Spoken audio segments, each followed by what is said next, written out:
Hi, everybody, and welcome back to the Project Flux podcast and the weekly pulse. And this is after a fantastic Easter bank holiday weekend in the UK. Did you have a good weekend, Yoshi? I had a very eventful weekend, mate. Yes, I heard. But you're feeling okay, are you? I'm good, thank you. Yeah. All Good, good. good. All good. I actually feel really good today.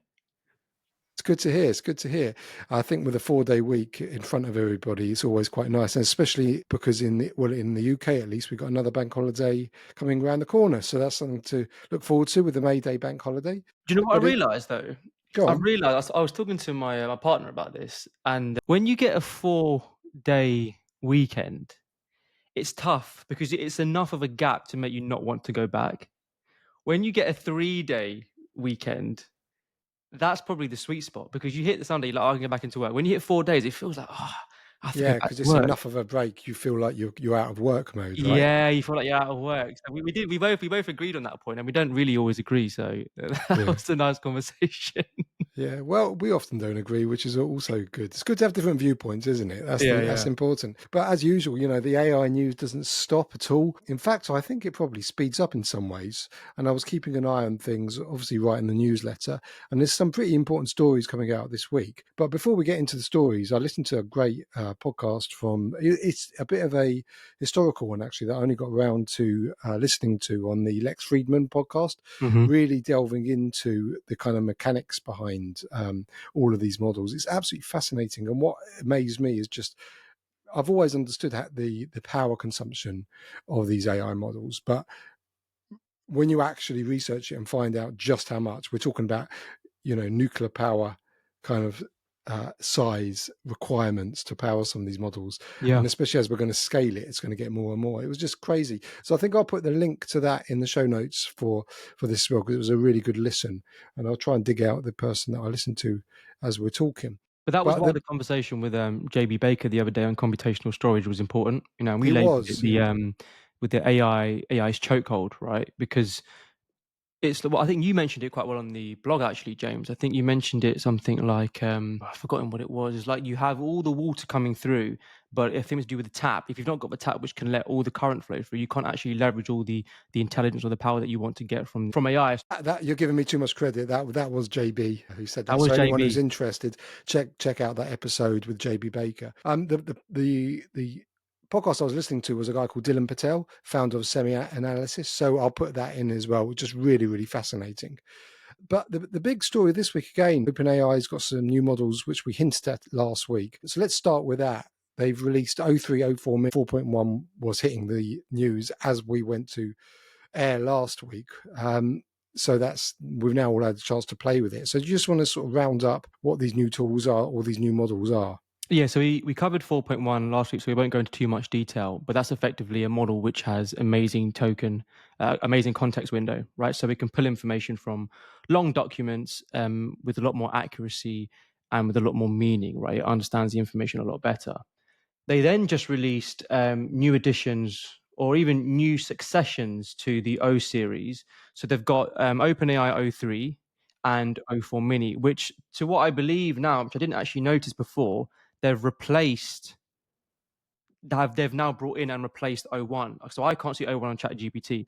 Now, the one thing Yeah, they mentioned was because O3 is better than O1 and also it's more cost efficient.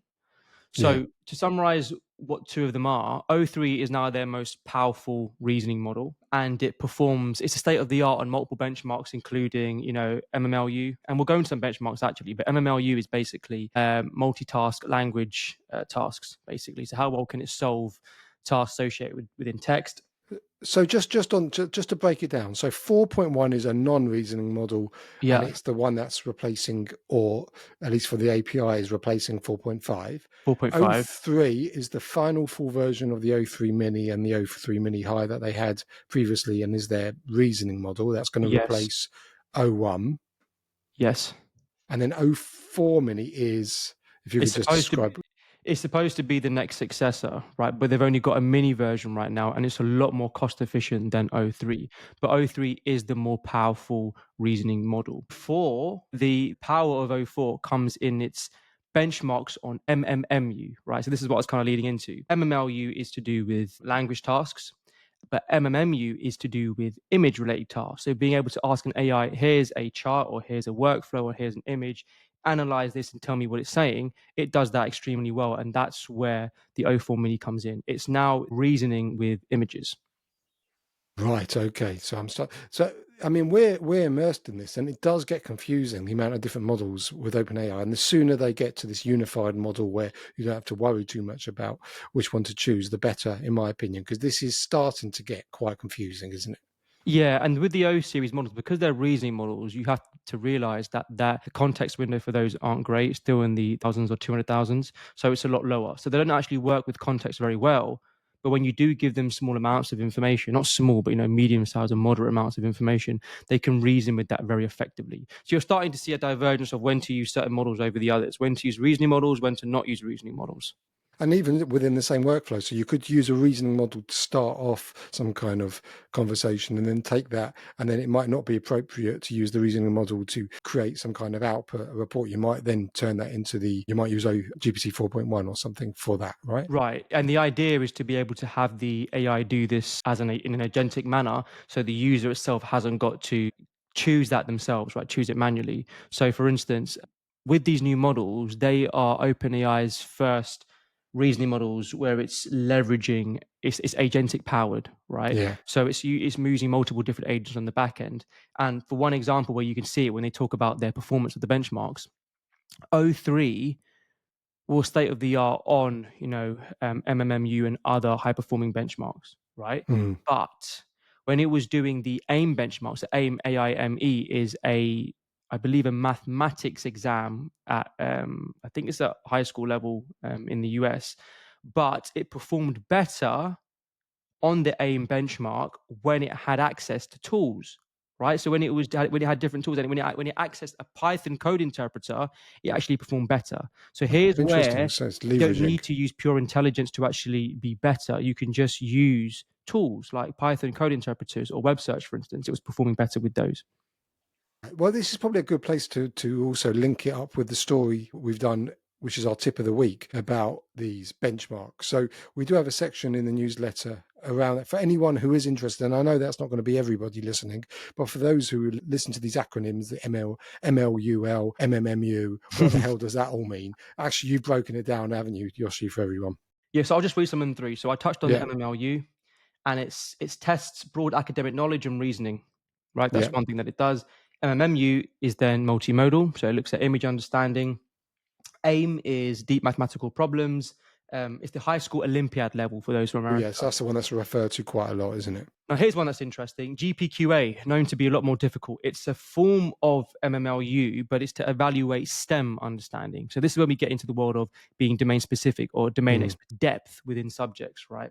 And the tests or the tasks within these benchmarks are actually supposed to be ungoogleable, Oh, right? right. So you shouldn't Okay. be able to Google them. So this is where this is why it's a lot harder than the MMLU. Then Yeah. you've got MMLU Pro, a tougher, less ambiguous version. And here's an interesting one: mobile MMLU, right? So it checks efficiency and accuracy in mobile relevant tasks. So So what's think an about this. example of a mobile relevant So task it'd then? be anything you do in your phone, anything that you do on the fly, right? I think Mm. so. It's being able to book flights potentially. It's being able to look at hotel reservations, being able to book things into your calendar, things you might do on your phone. I think it's the ability for the AI to be able to perform those tasks. So Yeah. basically, Okay. like portable different tasks. And then we step into coding, and we won't cover coding too much, but coding is basically where you have SweBench. So you'll hear SweBench quite a bit. And this is where the tasks generated from Python libraries.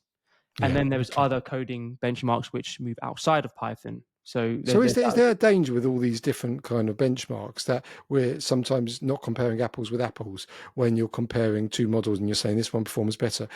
Do they sometimes mix and match the benchmarks? Yes.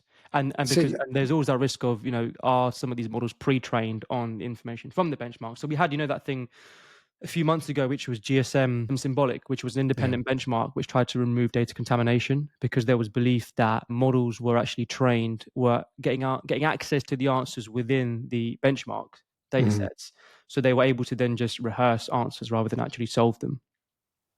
Right, so we're starting to get into murky waters a little bit with these benchmarks, and I think a lot of the benchmarks are useful because didn't Meta get into a bit of trouble as well with their latest llama that their benchmarks were slightly contrived? Yeah, and swayed and contaminated. There's all these things, but there are Yeah, also internal benchmarks. So OpenAI will be testing. They tested their 4.1 model on a needle in a haystack benchmark. So loads of information, one anomaly, 1 million token length, whatever it was. Can you find the problem and not give it information? So companies are also developing these internal benchmarks, or some of them might even be understanding people in the business. So you can look at more accurate information, how it pulls that. So it's quite interesting to use benchmarks. The question with benchmarks is like any other experimental study or lab study is the external validity, right? Is how much do these things actually apply in real life? So stuff like SweBench, the coding benchmark, I'm sure that pulls challenges from GitHub. yeah. So GitHub is where you have actual challenges, right, when you're coding. So how can we actually answer challenges that are faced by real people? But then again, it's always controlled. So I think the benchmarks will be a lot more effective once we start to assess performance over time with things like long contexts, because people don't one shot responses, right? You don't ask the prompt, get an answer back, and you're happy with it when you're working on a complex problem. No, you've got to actually go through a conversation, haven't you, with the Yeah, LLM? you go back and forth, you maintain context, you add new information. So understanding long context across these benchmarks is going to be important as well. Okay. Well, look, I know we went down a bit of a rabbit hole there, but it's just important for those who are interested because these acronyms are coming out more and more. We just giving you a bit of a cheat sheet. So let's move on to the second story then, which was around Gemini. We'll just quickly cover this. We talked about their latest model a couple of weeks ago, but they've also added a new feature to that series, which is something called an image segmentation capability, which I don't think it's a major kind of news story, but it's enabling the models can now create detailed segmentation masks. So this is all to do with computer vision capabilities, isn't it? And enabling these models to start using vision capabilities to as an input. So it's a kind of a means to an end, but it's quite what I'm interested in with this story is Gemini was always, and Bard before that was always kind of behind the curve. It now feels like they're leading with some of these things, with the context windows, with this image segmentation stuff. It feels like they're starting to push the boundaries, and the Google might is starting to play out. Yeah, and I mean, I like Demi Hassabis, right? So I think when you've got him in your team, you're going to be driving a lot of innovation for sure. The way that I took the Gemini 2.5 image masking or segmentation capability was that if you have an image and you have, very fine, detailed components within the image, the AI can pull that very accurately. Right? Sometimes you get a lot of spillage, you get a lot of bleeding, but it pulls it quite accurately. So you can work with image data a lot more granularly, if that's a word.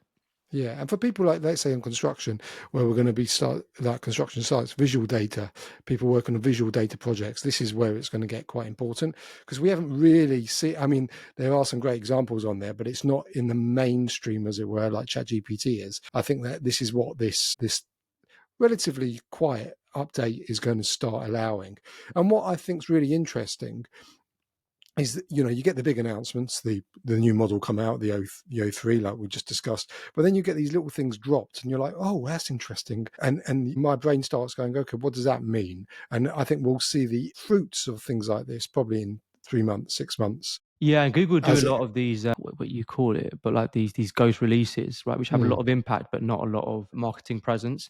But it is a big thing within the AI creative space, right? So Midjourney had to react to GPT-4 having image generation capabilities, which which were I a lot still better than love, by DALL-E. the way. It's And they then still so released amazing. they released version 7 of Midjourney. Now that is like hyper realistic, clean acuity. I haven't used that. Is it as good Oh as the yeah, I stick ChatGPT with one? Midjourney is the only one that I haven't cancelled ever because I just Yeah. love the community spirit you get within it, and you get a lot of inspiration from it. Do you Uh, still use the Discord when you're using it, or do you no, I do it use online now? the The web web version. version. Okay.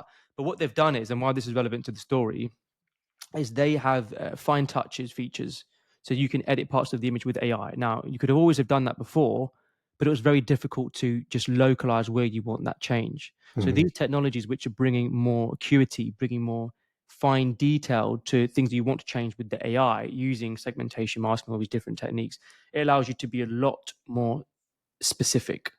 Yeah. And that means you have more control, right? Because you have more control over a smaller amount of pixels or more singular pixels. Yeah. Okay. Interesting. I mean, the other thing people should know is all the images that we put in the newsletter, they're all generated by you and a prompt in Midjourney, aren't they? So that's the kind of Midjourney, yeah. quality you can get, and they're pretty amazing. So no, it's really interesting. I think, like I say, not a massive story, but all the same, these things. The reason why we bring you these stories is so you're in the know and you can see where things are going. Let's move to story number 3 then. Do you want to cover this one about, I don't know how you pronounce this, is it Intuit Cells? Intuit Cell. Intuit Cells. I didn't do very well there, did I? But go on, you cover what this one is. Yeah. So this is the thing, right? Um, a lot of so you've been listening to the podcast recently, you are understanding a bit more about how a lot of these LLMs or AI itself, generative AI tools are being built, and it's fascinating to see what's under the hood.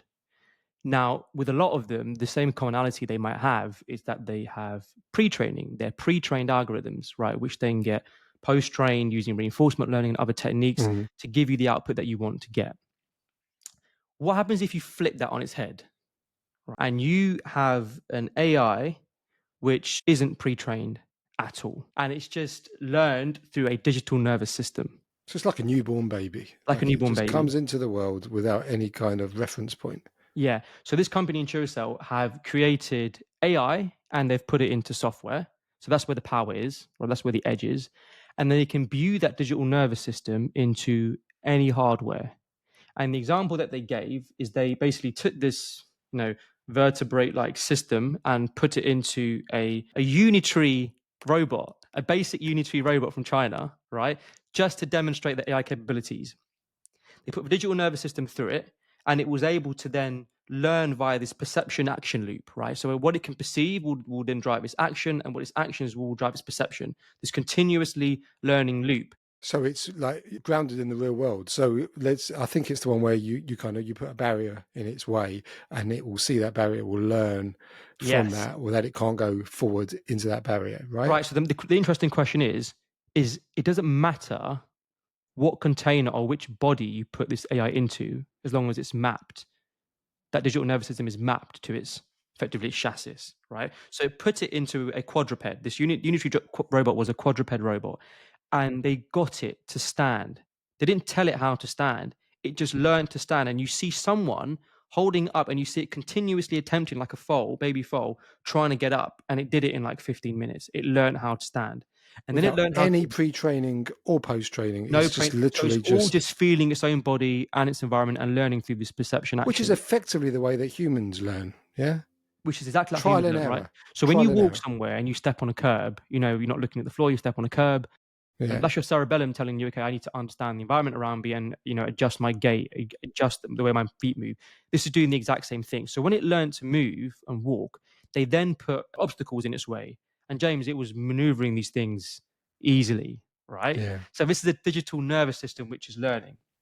Now, the interesting thing is, like I said to you, because it's the hardware is a commodity, but the software is the edge, right? That's where it's valuable. So you can take off part of its leg and put on a wheel, or you can take off Yeah. part of its arm and put something else on, but it will still learn with its digital nervous system. So now you take this and you put it into dangerous hazard zones, or you Well, put it what I'm onto going to construction do, sites. whilst you're talking, I'm just going to put it on the screen so people can have a Yeah, look at this, if that's all right, because it is really interesting. this is really I'm not. interesting, I'm right? not going to put the sound on, but just sort of talk over. So I've gone halfway through. So this is what we're talking about, right? Yeah, and they're a Nordic company from what I believe in, but you can see the robot there on the floor, right, on its all fours, laid Yeah. out flat. I'll move it forward And if you slightly. skip forward a bit, this is the learning time lapse. Look, 1 minute goes by, she's trying Yeah. to, emulate the behavior.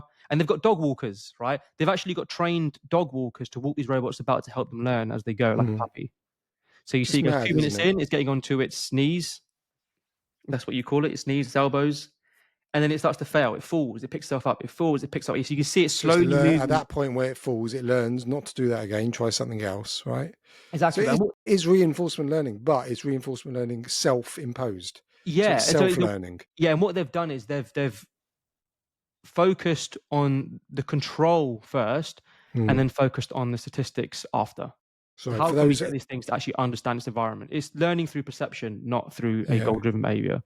it's amazing. And then for those who are listening and not watching the YouTube, we're actually showing the video of this, so you can Yeah. have a look when you've got a minute. But it's showing it with different barriers. It's showing it learning how to stand up on ice, which was crazy. That one, I And the thing thought. is, right, this is a unitary robot. This isn't their own hardware. Yeah, they've just put their software into an existing hardware. So what does this mean, mate? Because for me, The obvious thing that came to my mind was going back to project delivery, whether that's in a warehouse or whether that's construction. We've always imagined a scenario where you've got a human being kind of not training, but kind of overseeing a bunch of robots and making sure they're doing what they should be doing. This technology means that whilst things still need to be monitored, that's going to be less important, because these robots, the longer they spend on the site, the more they're going to understand and they're Do, going do, to you know, get do you better. know? Do you know where they slightly fall short though? Go on. They've done a lot of research, and they've said that this is a collaboration between neuroscience, data science, and computer science, and all the other components helps you building an AI. Because humans learn through sensory perception, right? Hmm. Whereas traditional models learn top down or goal driven. Humans are in essence both, right? And I'll give you Yeah. an example of this. When you're feeling the environment around you, that's bottoms up. You're feeling the sensory perception around you. You understand what's happening in your environment, what you can hear, what you can see, right? But if you there was a psychology test a long time ago where they basically were playing tennis. Two guys Hmm. were playing tennis, and when the ball went over the halfway point, they would eventually black out that area. Okay. And then they would ask the subject, where do you think the ball is? Where is it going to land? Now, that is showing you that we have a goal directed process where we can understand where the ball is going to go without us actually seeing it. That's Hmm. what muscle memory is. So what they haven't done is consider the fact that we are somewhat top down driven as well as being goal bottoms up driven, and that sweet spot. So what I'm saying is there could be the sweet spot of having these two different types of AI learning from each other. Working together. Yeah. Because bottoms Really up will be interesting. slower naturally, because you have to start and learn all the different problems and then work your way through to get to the right place. Hmm. Whereas pre-training tells you, here's the right answer, here's how you get to it. So that should be quicker. It's just less likely to be generalized. Yeah. Now, Okay. when you then look at what NVIDIA are doing, they have their eSIM, that was it, the Isaac Sim environments where they can simulate robotics, and they can change the environment, and they can change different things, and they can iterate through development really quickly. So they're using that training paradigm. But it's worth a wait to see which one's going to work. But we know the NVIDIA one is a lot more tried and tested, and whereas Intuit Cell is a bit more of a stipulation, Well, right? it's brand new, isn't it? But it kind of reminds me in a way of the self-driving cars, the Waymo technology versus the Tesla technology. Yes. We're at this very early stage in a lot of these things where, a winner might emerge, or it might be, like you say, two different technologies doing two slightly different things. But what I'm almost certain of is that over the course of the next few months, years, we're going to see more and more about robotics in Project Flux, because you can just see the pace of change. Like, there's pretty much not a week goes by when we don't show a new video and are blown away by another kind of use case. So, well worth checking out. Mate, I think we're kind of coming running out of time. Just for other people, for people who haven't had the newsletter, the only other big story we got on there is around another one about AI, enterprise AI adoption, with no real surprises in there. So I'm not going to touch on that too much. It's the same thing. Basically, traditional roles are blurring, and there's more and more investment going into this. But if you want to read the report, if you need some more kind of backup to talk about why it's important to get on this AI journey, we got that there. And we've also got a piece on the governance. The White House, for those our American friends, issued new directives to accelerate AI adoption across various federal agencies. Again, it's just another. Last week we obviously had that graphic in the newsletter where we showed all the different kind of standards out there. So this is another one to add to the mix, and in some ways makes it even more confusing. But in another way, I think it's good that people are trying to understand what this all means. But did you get a chance to have a look at that? Any kind of big takeaways? No, I mean, not that paper there, but in terms of adoption, I think the main focus is upskilling, right? And Yeah, being able always. to not just understand what AI is now, but understanding what it might look like in a year or 2 years, because you have to now try and prepare for what's going to be coming as opposed to being more reactive. Whereas with ChatGPT, you could learn as you go. Now it's okay, we're moving into the agent space, what's next? How do we connect that dots? So I think that part is key. On the governance one, there is quite an important thing that I didn't mention, which was it mandates the appointment of chief AI officers in agencies, which is quite a big thing. So I think we're going to see that acronym coming out a bit more. CA, Ciao. chief AI officers. Chief AI officers. Nice. Yeah, yeah. So that's really it for this week. Obviously, that within the newsletter, we've got our usual list of all the other stories. There's still another 20 or so stories in there, and we do cover our brilliant interview we had with JB Baker, where we got seriously techie last week talking about computational storage, and there's a link to a blog there as well. And then the last thing on there I did really like was a little graphic showing what it's like to try and keep up with AI news. So if you want a Yeah. bit of a laugh, go into the newsletter, because me and Yoshi feel the pain on this one because it's so difficult. But you guys don't have to worry. We try and make it easy for you. You get it all fed to you in a 20-minute podcast and a 5-minute newsletter. What more could you ask for? That's what we're here for.